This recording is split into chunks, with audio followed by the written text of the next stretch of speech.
Fala galera, tudo bem? Hoje a gente vai trabalhar um pouquinho a mais, aprofundar um pouquinho sobre espelhos esféricos.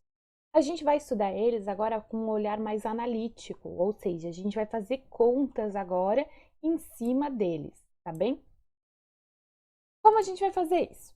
Bom, primeiro vamos recordar o que a gente estava fazendo, tá?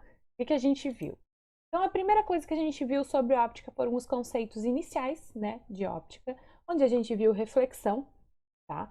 A gente ainda não viu refração, a gente vai ver depois. Onde a gente viu reflexão, a gente viu o caminho retilíneo da luz que a gente utiliza. O caminho retilíneo da luz a gente utiliza, nesse caso, a gente utiliza, né, para a formação de sombras, para determinação de altura de objetos muito distantes, tamanho de objetos distantes também, como, por exemplo, calcular o diâmetro do Sol, a gente consegue calcular pela consequência do caminho retilíneo da luz. E aí a gente entrou em espelhos, né, materiais translúcidos, transparentes, opacos também, e a gente entrou em espelhos. A gente viu o espelho plano. O espelho plano é muito simples, a gente utiliza apenas a reflexão, né? Uh, e é retilínea, então eu tenho o mesmo ângulo de incidência com o mesmo ângulo de reflexão, lei básica da reflexão. E aí a gente passou para os espelhos esféricos. E aí, nesses espelhos esféricos, a gente consegue ver como determinar onde está sendo formada essa imagem a partir da onde eu coloco o meu objeto, tá? Bom, agora a gente vai ir para o estudo analítico, que é a equação de Gauss, que a gente tem ali, tá? Então, a gente vai ver agora o que é essa equação de Gauss, como a gente calcula, né, a partir da equação de Gauss, tá bom? Bom, então o que é, né? O que será que é essa equação de Gauss? Então, observem aí. A gente tem o espelho. Quando eu tenho um espelho que tá assim, né? E tá com a mão virada. Quando eu tenho um espelho que tá assim, nesse sentido que tá aqui no nosso slide, ele é um espelho côncavo, tá? Onde a luz vai vir refletindo aqui pela parte de dentro da minha esfera. Se a luz reflete pela parte de dentro da esfera, então ele é espelho côncavo. Se ele reflete pela parte de fora da nossa esfera, ele é um espelho convexo.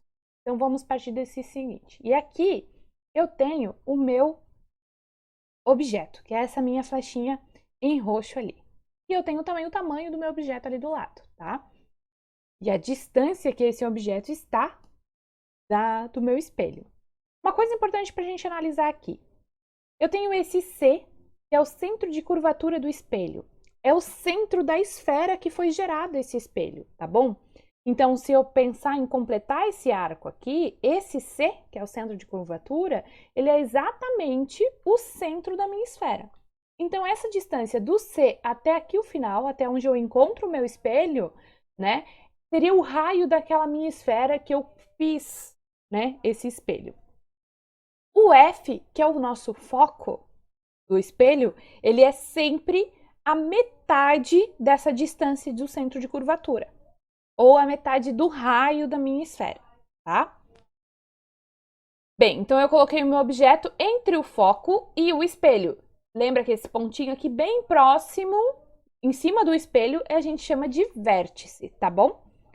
Bem, então eu vou chamar essa distância do objeto até o vértice do meu espelho de P, tá? Pzinho. E o tamanho do meu objeto, eu vou chamar ele de O. Tamanho, a gente pode medir esse tamanho, né? Mas eu chamo ele de O. E aí ele vai formar uma imagem. Como a gente já sabe, quando o objeto está entre o foco e o vértice, eu formo uma imagem ampliada, formo uma imagem virtual e formo uma imagem direita, tá? Lembrem lá do espelho de maquiagem, a gente aproxima bem, tem uma ampliação. E aí, aonde essa imagem está se formando? Atrás do espelho. Então, eu tenho a distância, de novo, do vértice até a imagem. Essa é a nossa distância da imagem, que a gente vai chamar de P'. P com um risquinho assim, tá? E o tamanho dessa imagem, que eu vou chamar de I. Então, isso daqui caracteriza as nossas variáveis que a gente vai utilizar, tá? Então, ó, tamanho do objeto, tudo isso aqui é medido em centímetros ou metros, depende daquilo que a gente está trabalhando. O P é a distância do objeto ao espelho, P', distância da imagem ao espelho, e o I é o tamanho da imagem formada. Beleza? Vamos seguir. Bom, então aqui eu tenho todas essa descrição aqui para vocês, né? As descrições, o que é o centro de curvatura, o F é a distância focal. Tudo isso a gente vai precisar quando a gente vai para a equação de Gauss, tá bom? Então a gente tem aqui o cálculo dessa equação de Gauss. A gente tem que 1 sobre F, F é o quê? Distância focal, exatamente. Sei que vocês pensaram certo aí.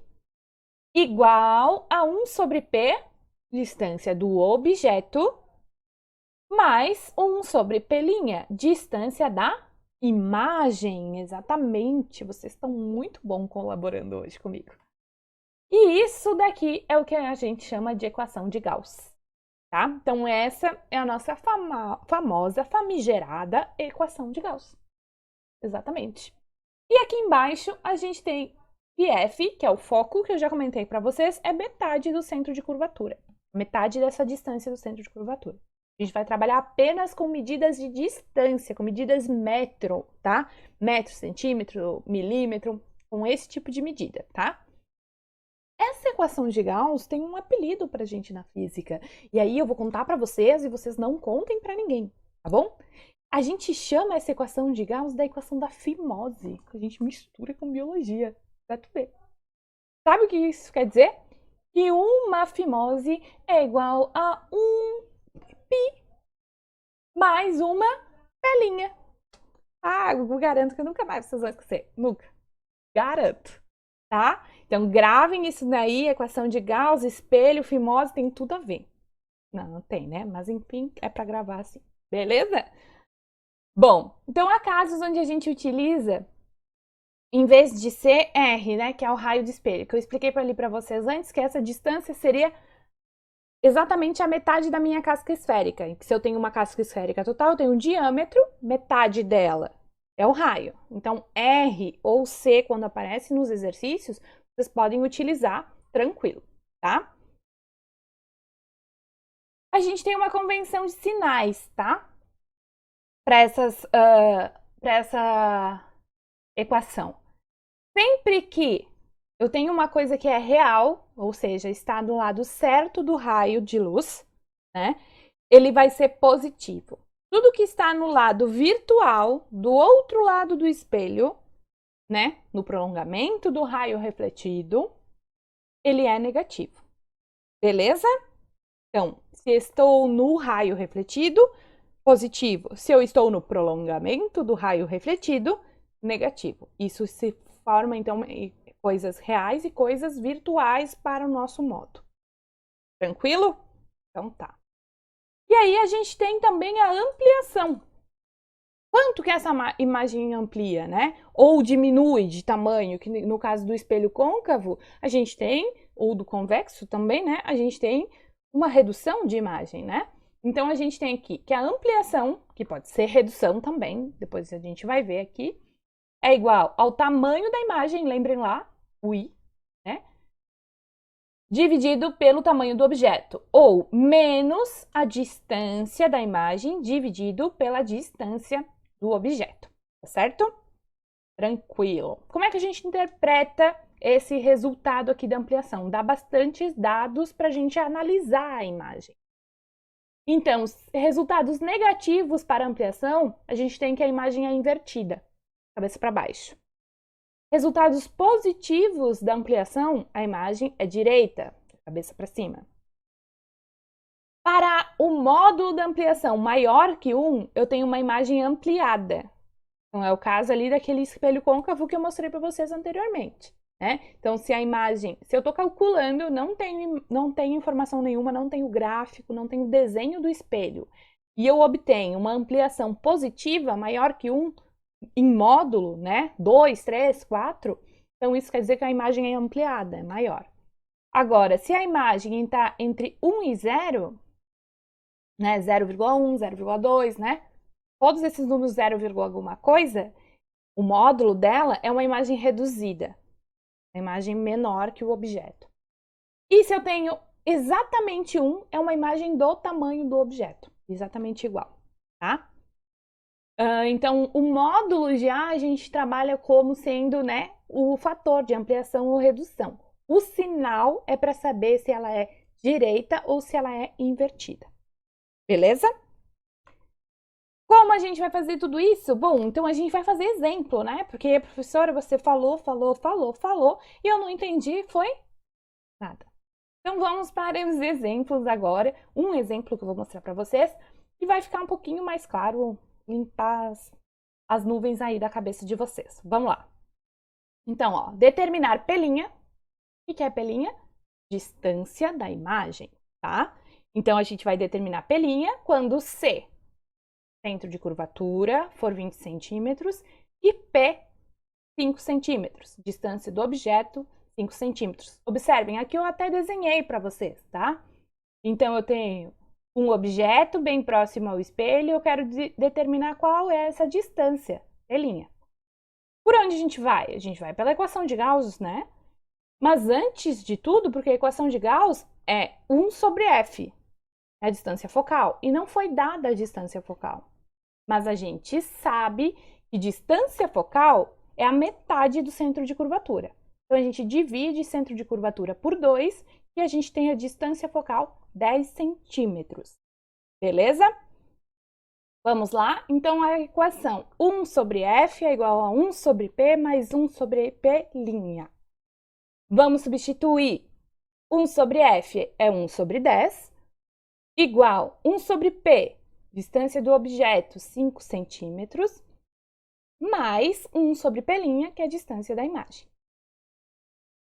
Aí a gente reorganiza isso, porque o p' tem que ficar isolado, né? Então, eu vou colocar o 1 sobre 5 para o outro lado. O que acontece? Ele vai negativo, ele está positivo, né? Então, vai ficar 1 sobre 10 menos 1 sobre 5. Beleza? E isso é fração. Vocês precisam relembrar a fração, saber fração, para resolver esses exercícios aqui, tá? Então, eu preciso lembrar de fração. O que a gente faz? Tira mínimo múltiplo comum. Mínimo múltiplo comum de 10 e 5 é o próprio 10. Então, 10 vai ficar 1 sobre p' igual a 1 menos 2 dividido por 10. Da onde é que surgiu esse 1 menos 2, galera? 10 dividido por 10 vezes 1. 1. 10 dividido por 5 vezes menos 1. Então, fica menos 2. Por isso que fica assim, tá? Reorganizando aqui, então vai ficar 1 sobre p' igual a menos 1 sobre 10. O que a gente faz agora? A gente vai multiplicar em x.